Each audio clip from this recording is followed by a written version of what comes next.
Nick Reiner, le fils accusé d'avoir assassiné de sang-froid ses parents célèbres dans leur manoir de Los Angeles, se serait tenu en embuscade alors qu'il se préparait à les tuer. Ce n'est là qu'une partie des nouvelles informations provenant du bureau du procureur, alors que nous analysons l'acte d'accusation récemment dévoilé contre Reiner. Toutes les informations que nous ne connaissions pas et toutes celles que nous apprenons à l'instant. Nous suivons l'affaire présentée par Law & Crime. Je suis Chris Stewart.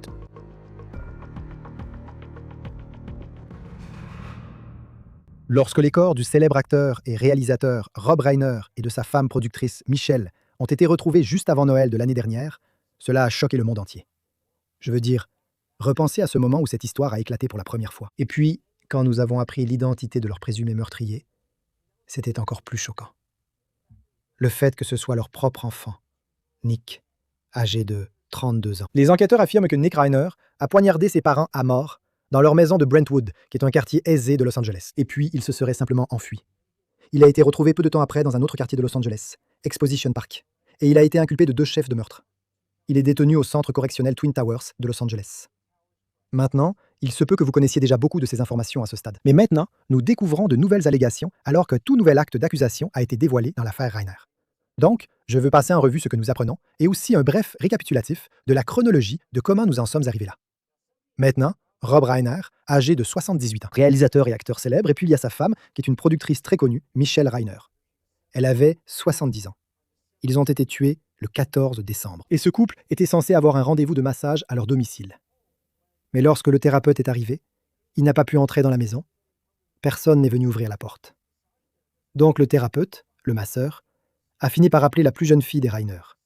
Et c'est la sœur de Nick Reiner. Et elle doit entrer dans cette maison et fait une découverte horrible. Ses parents auraient été poignardés à mort. Maintenant, Nick Reiner a été arrêté quelques heures plus tard. Une vidéo de surveillance d'une station-service le montre en train d'acheter une boisson, sans montrer aucune émotion qui pourrait laisser penser qu'il venait, soi-disant, de tuer ses propres parents. TMZ rapporte également que Reiner s'est enfui dans un hôtel à Santa Monica après le meurtre. Maintenant, les procureurs ont déposé des chefs d'accusation le 16 décembre. Et la comparution de Reiner, elle a été repoussée plusieurs fois, mais en février, il était au tribunal. Et son avocat commis d'office a plaidé non coupable en son nom. Et au nom de M. Reiner, nous demandons la lecture complète des conseils et des droits, y compris les droits des forces armées et des anciens combattants, et nous plaidons non coupable, niant toutes les allégations spéciales, les circonstances aggravantes et les antécédents. Oui, monsieur. Un plaidoyer de non-culpabilité est enregistré au nom de M. Reiner. Maintenant, la prochaine grande étape dans cette affaire était une audience préliminaire, où l'accusation pouvait présenter certaines des preuves qu'elle détient contre Reiner, et le juge déciderait s'il y avait suffisamment d'éléments pour renvoyer l'affaire devant un tribunal. Mais cela n'aura plus besoin d'avoir lieu maintenant, car un grand jury a rendu un acte d'accusation contre Nick Reiner. Le jury s'était réuni en secret et avait en fait pris sa décision en juillet, mais les documents n'ont été rendus publics que mercredi. Donc, je veux examiner de plus près ce qu'ils disent. Vous avez le chef d'accusation numéro 1, et il poursuit en disant, je cite, « Le dit Nick Reiner est accusé par le grand jury du comté de Los Angeles, État de Californie, par cet acte d'accusation, du crime de meurtre au premier degré. Le ou vers le 14 décembre 2025, dans le comté de Los Angeles. Le dit Nick Reiner, qui a illégalement et avec intention, homicide, tué Michelle Reiner, un être humain. Et pour le chef d'accusation numéro 2, un chef d'accusation supplémentaire et distinct, constituant une infraction différente de la même catégorie de crimes et délits que celle énoncée dans le chef d'accusation susmentionné. Le dit Nick Reiner est accusé par le grand jury du comté de Los Angeles, État de Californie, par cette mise en accusation pour le crime de meurtre au premier degré, le ou vers le 14 décembre 2025, dans le comté de Los Angeles. Le dit Nick Reiner, qui a illégalement et avec intention homicide tué Robert Reiner, un être humain. L'acte d'accusation mentionnait également des circonstances spéciales, qui sont des facteurs aggravants pouvant être ajoutés à une accusation. Donc, pour revenir à cette mise en accusation, il est en outre allégué concernant les chefs 1 et 2 que les meurtres de Michelle Reiner et Rob Reiner ont été commis par ledit accusé, Nick Reiner, et que l'accusé a intentionnellement tué les victimes au moyen d'un guet-apens. Il poursuit en disant, je cite, « Il est en outre allégué, concernant les chefs 1 et 2, que lors de la commission ou de la tentative de commission de l'infraction susmentionnée, le dit accusé, Nick Reiner, a personnellement utilisé une arme mortelle et dangereuse, à savoir un couteau. Nous savions, d'après les rapports d'autopsie, que Rob et Michelle sont morts de blessures causées par un objet tranchant. Mais l'information selon laquelle Reiner aurait prétendument tendu une embuscade est certainement nouvelle. Reiner a plaidé non coupable de l'acte d'accusation cette semaine. Il est toujours derrière les barreaux, sans possibilité de libération sous caution, et son séjour en prison n'a pas été facile. Nous allons en parler davantage dans un instant. Une audience préalable au procès est prévue pour le 15 septembre. D'enquête et de justice. Pourtant, une menace reste rarement à la une des journaux. Les informations personnelles qui sont collectées et vendues à votre sujet en ligne. Si je vous disais que votre adresse, votre email, votre numéro de téléphone et même des informations sur votre famille sont achetées et vendues en ligne sans que vous le sachiez. Chaque jour, des courtiers en données et des sites web publics collectent, publient et vendent des informations personnelles. Cela peut entraîner du spam, des arnaques, le vol d'identité et peuvent compromettre votre vie privée. C'est pourquoi j'aime Incogni. Saisissez votre email et Incogni détecte automatiquement où vos données sont exposées, puis envoie des demandes de suppression pour vous. Le tableau de bord de l'application vous fournit des rapports détaillés indiquant exactement où vos données ont été supprimées et, avec l'abonnement illimité, vous pouvez aller encore plus loin. Collez simplement le lien d'un site exposant vos informations personnelles. Et les experts d'Incogni en protection de la vie privée s'occuperont du reste. La mise en route ne prend que quelques minutes. Et après une autorisation ponctuelle, Incogni fait le plus gros du travail pour vous. Reprenez dès aujourd'hui le contrôle de votre vie privée. Utilisez mon code spécial pour bénéficier 60% de réduction sur tout abonnement annuel Incogni, avec en plus une garantie de remboursement de 30 jours. Scannez le code QR ou cliquez sur le lien ci-dessous pour commencer à supprimer vos informations personnelles d'Internet. Ils ne peuvent pas vous nuire s'ils ne vous trouvent pas. Le procureur du comté de Los Angeles, Nathan Hochman, a souligné la gravité des accusations et l'horreur de ce qui s'est passé ce jour-là. Il a déclaré, je cite, « Il s'agissait d'une trahison profonde de la part de quelqu'un qui était aimé et en qui avaient confiance les mêmes personnes qu'il est accusé d'avoir tué. » L'acte d'accusation rendu public mercredi ajoute également une circonstance spéciale, à savoir que l'accusé a commis les meurtres par guet-apens. Nous espérons qu'en obtenant un acte d'accusation du grand jury dans cette affaire, cela nous rapprochera d'un procès et de la justice. Maintenant, Hochman a également parlé des circonstances spéciales après l'audience de Reiner en février, et de la question de savoir si son bureau prévoyait de demander la peine de mort. Nous examinerons toutes les circonstances aggravantes et atténuantes, et nous avons invité l'avocat de la défense à nous présenter, à la fois par écrit et oralement, lors d'une réunion, tous les arguments qu'il souhaiterait présenter pour que nous les prenions en compte, que ce soit pour aller de l'avant ou non avec la peine de mort. Donc, c'est un processus en cours. Nous allons également, à ce moment-là, lorsque nous aurons toutes ces informations, cela fera l'objet non seulement d'une analyse rigoureuse, mais beaucoup des personnes les plus expérimentées du bureau du procureur, ayant une expérience de la peine de mort, m'aideront à évaluer ces informations. Maintenant, le bureau du procureur a réitéré qu'il envisage toujours quelle direction prendre concernant la peine de mort.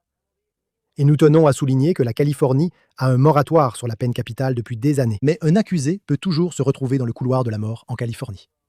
Donc, si Reiner est reconnu coupable, il est possible qu'il soit condamné à la prison à vie sans possibilité de libération conditionnelle. Et il n'a pas encore été déterminé si la peine de mort est envisagée ou non. Maintenant, un autre aspect de cette affaire concerne la façon dont Nick Reiner va pouvoir payer sa défense, car il souhaite accéder à son fonds en fiducie pour l'aider à payer ses frais juridiques. Maintenant, lorsque Reiner a été arrêté pour la première fois, vous vous souvenez peut-être qu'il a engagé, je veux dire, l'un des plus grands noms de la défense pénale, Alan Jackson. Vous vous souvenez de lui comme l'avocat de la défense de Karen Reed? Il a engagé Jackson pour le représenter, mais ensuite, Jackson a fini par se retirer. Les détails exacts concernant la raison pour laquelle Jackson s'est retiré de l'affaire ne sont pas clairs. Mais on pense que cela avait probablement à voir avec la capacité de Reiner à payer des honoraires d'avocat assez élevés que Alan Jackson facturerait certainement. Et cette théorie a été confirmée dans la volumineuse requête déposée auprès du tribunal. Voici donc ce que Jackson a dit à l'époque. Ce matin, j'ai dû me retirer en tant qu'avocat de Nick Reiner. Des circonstances indépendantes de notre volonté, mais plus important encore, des circonstances indépendantes de la volonté de Nick Reiner, ont fait qu'il nous est malheureusement impossible de continuer à représenter Nick Reiner. Il m'est légalement et éthiquement interdit d'expliquer toutes les raisons. Je sais que c'est une question que tout le monde se pose. Nous nous attendons à ce que l'avocat commis d'office prenne le relais. Il a déjà été nommé et il défendra très efficacement les intérêts de Nick Reiner alors qu'il poursuit son parcours dans le système. Mais soyons clairs, soyons très clairs à ce sujet. Mon équipe et moi restons profondément engagés envers Nick Reiner et envers ses intérêts. En fait, nous savons, nous ne sommes pas seulement convaincus, nous savons que la procédure judiciaire révélera les véritables faits concernant les circonstances entourant cette affaire, l'affaire de Nick. Vous savez, beaucoup de choses ont été publiées ces 3 dernières semaines. Beaucoup de choses ont été écrites. Écrites sur Nick, écrites sur sa famille, écrites sur les circonstances. Il y a des spéculations dans la presse. Le 15 décembre, tôt le matin, j'étais à New York à ce moment-là et j'ai reçu un appel. Mon équipe et moi, nous avons tout laissé tomber. Et pendant les 3 dernières semaines, nous avons littéralement consacré chaque heure de veille à protéger Nick et ses intérêts. Nous avons enquêté sur cette affaire de fond en comble, dans les moindres détails.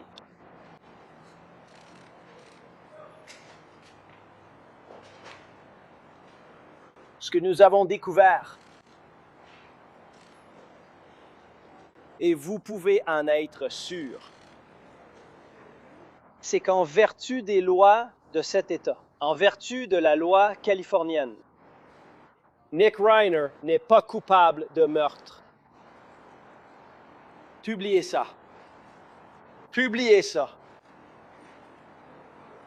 Nous lui souhaitons vraiment le meilleur pour la suite. Et c'est tout ce que j'ai pour aujourd'hui. Rainer a déposé une requête pour accéder à son fonds en fiducie, que les victimes dans cette affaire ont créé pour lui il y a des décennies, pour un montant qui serait d'1,5 million de dollars. Maintenant, évidemment, les Reiner avaient beaucoup d'argent grâce à des décennies de succès dans l'industrie du cinéma. Le Los Angeles Times a obtenu la requête qui indique en partie « Nick aimait ses parents et il est dévasté par leur décès ». Mais les faits concernant ce qui leur est arrivé ou non ne sont pas en cause dans ce litige sur la fiducie. Les avocats de la défense pénale de Nick présenteront ces faits dans l'affaire criminelle. Cette requête n'exige ni n'invite cette cour à se prononcer sur ces faits. Comme toute personne accusée d'un crime, Nick est présumé innocent et il a le droit d'assurer sa défense avec les ressources qui lui appartiennent légalement. Les termes de la fiducie de Nick ne sont pas compliqués. Ils ne sauraient raisonnablement être contestés. Les parents de Nick ont laissé des instructions sans équivoque concernant le moment où les fonds de la fiducie devaient lui être remis. La moitié de la fiducie devait être versée directement à Nick lorsqu'il atteindrait l'âge de 30 ans. Ils ont également précisé qu'à ses 35 ans, il recevrait le reste des fonds de sa fiducie. Ces distributions sont obligatoires et inconditionnelles. Donc, l'âge est un aspect intéressant ici, parce que Nick a maintenant 32 ans.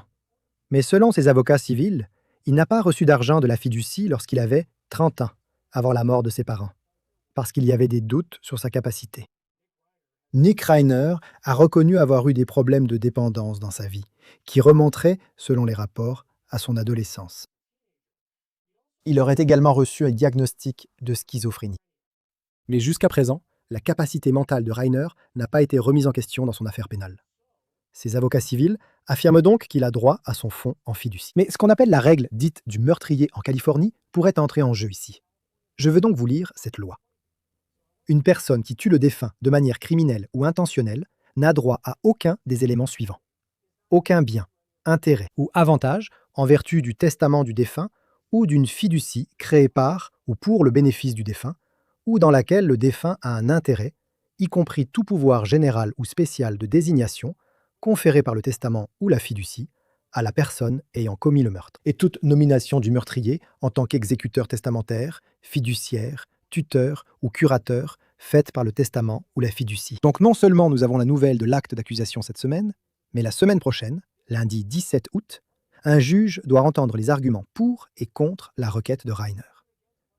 En attendant, Reiner n'a toujours pas de caution et il se trouve actuellement au centre de détention Twin Towers du comté de Los Angeles. Et on nous dit qu'il est logé seul dans une unité d'observation médicale à la prison. Certaines sources auraient déclaré au magazine People que Reiner a été sanctionné en prison. Cela s'est produit en avril dernier, après qu'il serait devenu extrêmement hostile envers les adjoints du shérif qui le ramenaient dans sa cellule après une douche. Apparemment, il y a eu un certain retard. Et lorsqu'on ne lui a pas permis de retourner immédiatement dans sa cellule, il était furieux. Je cite, « Il était récalcitrant, extrêmement hostile, provoquant un tapage verbal, refusant de suivre les règles et n'écoutant aucune consigne. Il criait, hurlait, manquait de respect et proférait de nombreux jurons. Le magazine People rapporte que Rainer a été sanctionné pour son comportement et a perdu ses privilèges pendant 5 jours, y compris les appels téléphoniques, les visites et l'accès à la cantine selon la source. Pour en parler davantage, je reçois maintenant Seth Zuckerman, avocat de la défense pénale, ancien procureur, aujourd'hui au sein du cabinet Zuckerman Legal Group. Merci d'avoir pris le temps d'être avec nous ici sur Law and Crime. La partie de l'acte d'accusation concernant l'embuscade qui ressort ici, je sais qu'il vivait sur la propriété. Qu'est-ce que les procureurs devraient prouver pour dire qu'il était en embuscade et qu'il aurait ensuite tué ses parents? Donc, l'embuscade en Californie fait référence à une situation où une personne se cache intentionnellement ou attend une occasion pour tendre une embuscade à la victime ou la surprendre.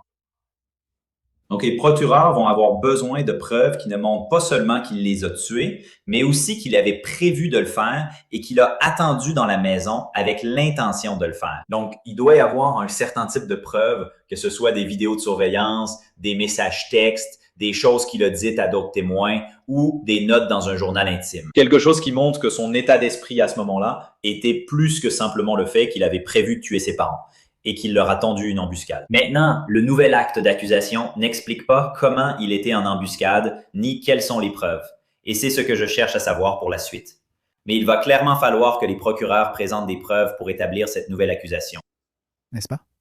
Parce que, vous savez, encore une fois, il vivait sur la propriété, je crois qu'il habitait dans une maison d'amis, et puis Rob et Michelle Reiner vivaient dans la maison principale. Mais c'était quelqu'un qui était généralement présent. Donc, c'est comme, quelles preuves ont-ils pour démontrer qu'il était en embuscade et qu'il prévoyait ensuite de faire cela, selon les accusations? Vous savez, il y a beaucoup de questions sur sa santé mentale et sa consommation passée de drogue. Comment cela entre en jeu dans ce qui se serait passé cette nuit-là? À ce stade, il y a encore beaucoup de choses que nous ne savons pas, et je suis sûr qu'il y aura beaucoup d'enquêtes sur tout traitement de santé mentale qu'il aurait pu avoir, et tout cela. Jusqu'à présent, qu'est-ce qui vous frappe le plus concernant son passé, et comment cela pourrait-il représenter des défis potentiels pour l'accusation dans cette affaire? Eh bien, en fait, Chris, je pense que l'accusation l'a inculpé de guet-apens comme moyen de contrer la future défense psychiatrique, n'est-ce pas? Parce que ce guet-apens, s'ils ont des preuves pour le démontrer, montre qu'il n'a pas simplement perdu le contrôle, n'est-ce pas? Qu'il a planifié de tuer ses parents. Et non seulement il a planifié de tuer ses parents, mais il attendait pour leur tendre une embuscade par surprise, ce qui montre qu'il réfléchissait clairement à ce plan pendant qu'il était à l'affût, pendant qu'il les surprenait et les attaquait. Et je pense que c'est une preuve de son état d'esprit, n'est-ce pas? La défense va toujours soutenir. Eh bien, il ne pouvait pas comprendre à cause de ses problèmes psychologiques. Eh bien, l'accusation essaie maintenant de réfuter explicitement cela avec ces nouvelles accusations. Et c'est ce que je trouve le plus intéressant ici. Et Nick aurait été diagnostiqué schizophrène. Et malheureusement, nous avons vu des cas où beaucoup de personnes vivent avec la schizophrénie et ne commettent jamais de crimes violents. Mais malheureusement, nous avons vu des cas où des personnes ayant reçu ce diagnostic ont commis des actes très violents. Lorsqu'il s'agit de poursuivre, ou même du côté de la défense pénale, comment ce diagnostic particulier peut-il potentiellement entrer en jeu dans tout cela? Et je sais que, tu sais, nous parlions juste de l'aspect santé mentale, mais je pense particulièrement à la schizophrénie et à la façon dont cela peut influencer un jury. Je veux dire, cela peut avoir des répercussions de bien des façons. Tu sais, tout le monde a déjà rencontré des personnes souffrant de toutes sortes de problèmes psychologiques, y compris la schizophrénie, n'est-ce pas? Donc la question devient, est-ce qu'il comprenait ce qu'il faisait au moment où il l'a fait? Et encore une fois, je pense que c'est pour cela que les procureurs ont en fait déposé ce nouvel acte d'accusation pour dire non seulement qu'il savait ce qu'il faisait, mais voici les preuves que nous avons pour montrer qu'il ne l'était pas. Il n'a pas perdu la tête, n'est-ce pas? Ce n'était pas une décision irrationnelle. Ce n'était pas sous le coup de l'émotion, dans un accès passionnel. Et il n'a pas simplement fait une crise psychologique. Ils disent que nous avons des preuves concrètes qui montrent qu'il avait l'intention de faire cela et qu'il avait l'intention de les piéger et de les surprendre. Et j'attends de voir quelles sont ces preuves. Personne ne sait ce que sont ces preuves, mais c'est ce que je comprends de ce nouvel acte d'accusation. Et vous savez, la schizophrénie et les aspects psychologiques de tout cela vont jouer un rôle énorme. Et je m'attends à ce que cela fasse partie de sa défense, que ce soit par l'avocat commis d'office ou par un avocat privé qu'il finira par engager. Ce sera la défense. Et je pense que l'accusation essaie de prendre les devants par rapport à cela.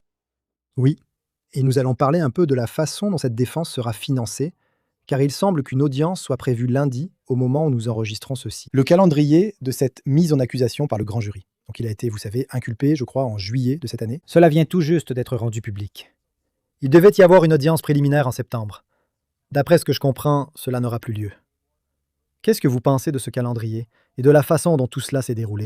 Ce que je pense de ce calendrier, c'est que l'accusation a réfléchi à sa stratégie pour faire avancer cette affaire jusqu'au procès. Et l'une de ces choses, c'est de savoir qu'il va probablement y avoir une défense psychiatrique. Donc, je pense que l'accusation a anticipé cela et l'a inculpé sous une qualification plus grave.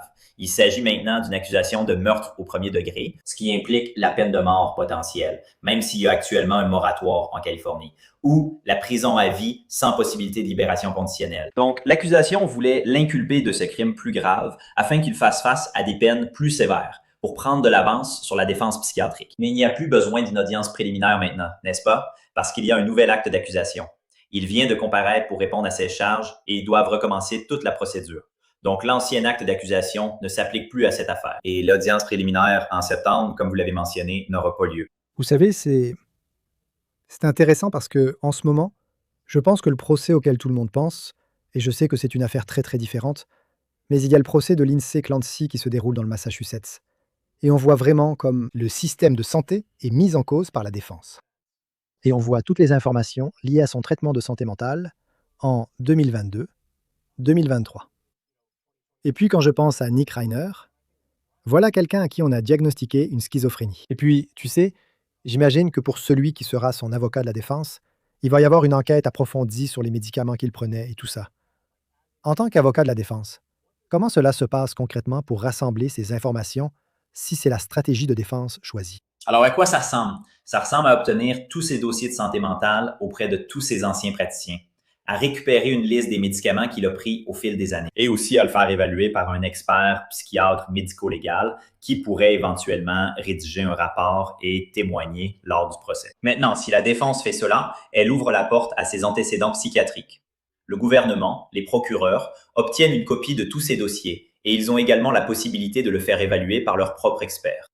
Donc, il y a beaucoup d'experts qui interviennent s'il fait officiellement valoir une défense psychiatrique. Mais les avocats de la défense, dès le premier jour, rassemblaient ces dossiers psychiatriques, les examinaient, faisaient appel à un consultant pour les analyser, regardaient ces médicaments et voyaient ce qu'ils pourraient éventuellement prouver à partir de ces antécédents psychiatriques. Donc, et vous savez, on verra maintenant ce qui va se passer avec cette inculpation du côté criminel, mais ensuite, vous savez, la question.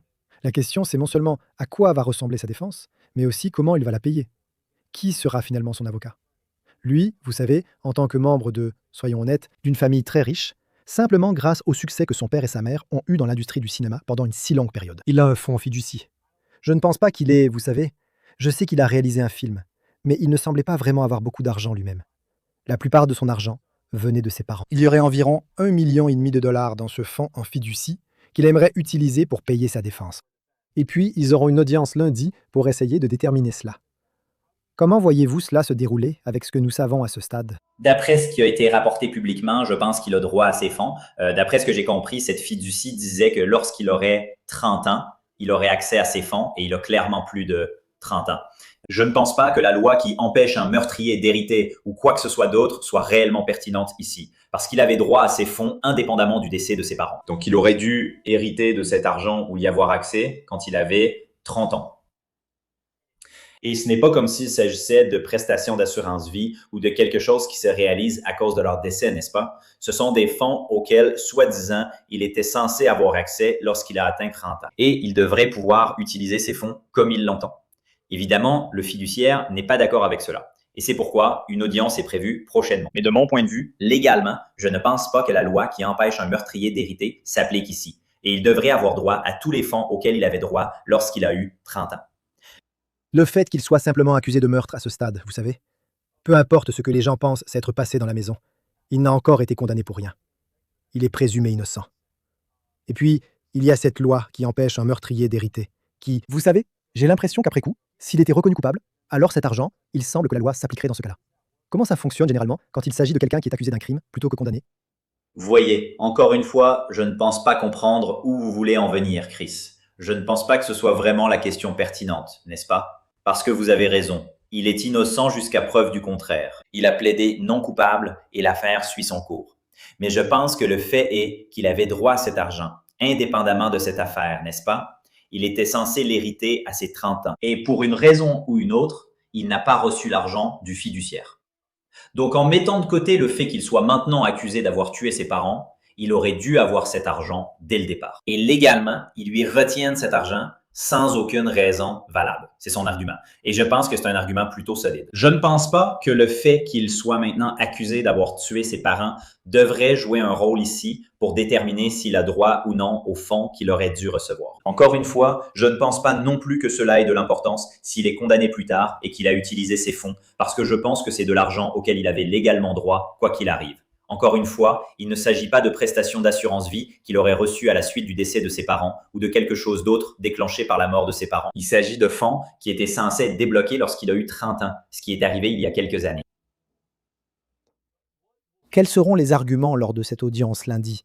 À quoi peut-on s'attendre? Vous savez, si on suit un peu du point de vue du fiduciaire, qu'est-ce qu'on pourrait entendre? Qu'est-ce qu'ils vont dire, sachant que du côté de Nick, l'argument sera probablement « Regardez, c'était son argent et il n'a pas été condamné pour un crime. » Je pense que le fiduciaire va soutenir qu'il ne devrait pas hériter d'aucun argent ni bénéficier d'aucun argent provenant de la mort de ses parents et du fait qu'il est à l'origine de cette mort. Et je pense que son argument, qui est selon moi un bon argument juridique, c'est qu'il avait droit à cet argent il y a quelques années. Il aurait déjà dû avoir cet argent. Et le fait que ses parents soient décédés est sans importance. Et j'ai droit à ces fonds quand j'aurai 30 ans. Et je devrais recevoir ces fonds. Évidemment, le fiduciaire n'est pas d'accord avec cela et c'est pour cela qu'il y a une audience. Mais je veux dire, je peux comprendre les arguments des deux côtés ici. Et selon la façon dont ça va se passer, vous savez, quand il a été arrêté, il a pendant un certain temps engagé Alan Jackson, qui est un grand nom de la défense pénale. Je veux dire, il vient tout juste de terminer l'affaire Karen Reed et je suis sûr que ça coûte très cher d'avoir Alan Jackson comme avocat de la défense. Disons qu'il choisit le service des avocats commis d'office. À quoi ressemble la défense quand on a Alan Jackson et qu'on le paie soi-même? Ou s'il devait passer par le service des avocats commis d'office? Vous savez, l'un des principaux problèmes ici, surtout dans une affaire où l'état mental est au cœur de la défense, c'est la capacité d'engager des experts. Évidemment, s'il engage un avocat privé et qu'il paie les honoraires de Alan Jackson, il devra aussi payer pour des experts privés. Les avocats commis d'office, bien sûr, ont aussi accès à des experts, mais c'est simplement une liste différente d'experts à laquelle vous avez accès. Donc, non seulement l'avocat est différent, mais il y a aussi simplement des experts différents qui sont disponibles pour vous. Donc, c'est ce que je cherche. Quels sont les experts engagés ici par l'équipe de défense pour aider non seulement à la défense psychiatrique, mais aussi à toute autre défense qu'ils vont présenter et qui pourrait nécessiter un témoin expert. Et il y a encore tellement de choses que nous ne savons pas après cet acte d'accusation. Nous verrons ce qui se passera lundi et comment les choses évolueront à partir de là. Seth Zuckerman, du Zuckerman Legal Group, avocat de la défense pénale, ancien procureur. C'est un plaisir de vous avoir ici sur Law & Crime. Merci d'avoir pris le temps d'être avec nous. Merci de m'avoir invité, Chris. C'est tout pour On The Case, présenté par Law & Crime. Abonnez-vous à notre chaîne YouTube et à Spotify. Nous diffusons également sur Peacock. Je suis Chris Stewart. On se retrouve la prochaine fois.